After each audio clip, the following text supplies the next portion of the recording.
მაცივარი, ტელევიზორი, კომპიუტერული ტექნიკა, სოფელ ქვედასამებაში ძაბზვის ვარდის გამო საყოფაცხოვრებო ტექნიკა მწყობრიდან არაერთხელ გამოვიდა. ძვირადღირებული აპარატურა სტომატოლოგ გურამ დუმბაძესაც დაუზიანდა. სოფელში აცხადებენ, რომ მოძველებული ტრანსფორმატორის გამოცვლის დაპირება ენერგოპრო-ჯორჯიასგან მიიღეს, თუმცა კომპანიის წარმომადგენლებმა საბოლოოდ მხოლოდ ცადენი შეცვალეს. პრობლემა კი კვლავ დარჩა. მათი თქმით, დაზიანებული ტექნიკის საფასურს მათ არავინ უხდის. სოფელში დღემდე კომუნალური მრიცხველები მოქმედებს. ძალიან დიდი პრობლემაა ძაბვის ცვალებადობა. 5 თვის წინ ფაქტიურად ყველაფერი დამეწვა კაბინეტში და განსაკუთრებით ძვირადღირებული იყო ვიზიოგრაფი, ესაა ვიზიოგრაფი, რომელიც დაიწვა და იძულებული გავხდით, რომ ამერიკიდან ჩამოგვეტანა სხვა ვიზიოგრაფი. ტრანსფორმატორი კი არ შეგვიცვალეს, ან არ შეუკეთებიათ, გადმოგვიყვანეს სხვა მხრიდან ალტერნატიული ხაზი, გადმოგვიჭიმეს.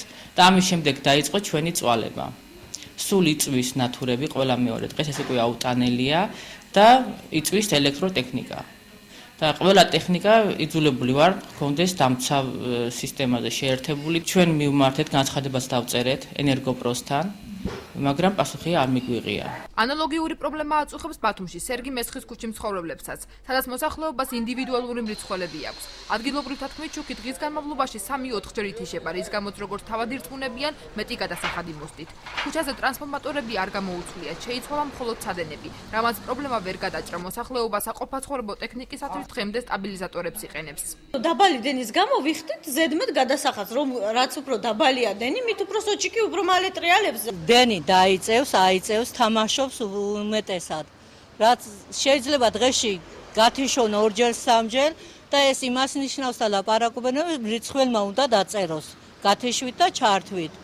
ოჯახში იწვება სარეცხი მაშინა თუ იგერ მაცივარი დამეწვა. ენერგოპრო-ჯორჯიას საზოგადოებასთან ურთიერთობის სამსახურის უფროსი მოსახლეობის პრეტენზიას აბსურდულს უწოდებს. მისი თქმით, აჭარა ამ ეტაპზე სტანდარტული ელექტროენერგიით მარაგდება. გენოსურმამა დენის ცვალებადობის შესახებ ინფორმაციას არ ადასტურებს. ზარალის ანაზღაურების შესახებ კი აცხადებს, რომ მოსახლეობის წერილობით მიმართვისა და კომპანიის ბრალოულობის დადასტურების შემთხვევაში მათ ზარალი აუნაზღაურდებათ. მინიმუმამდე არის დაყვანილი ესა თუ ის დენის მიწოდების შეწყვეტისა და დაბალი დენის, უხარისხო დენის მიწოდების ფაქტები.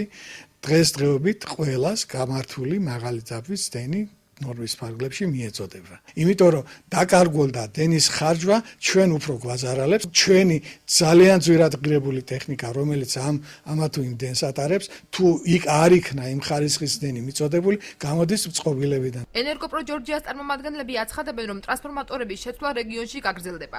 კომპანია ტრანსფორმატორზე ვალდებულებას მხოლოდ მისი საკუთრებაში გადაცემისა და შემოწმების შემდეგ აიღებს.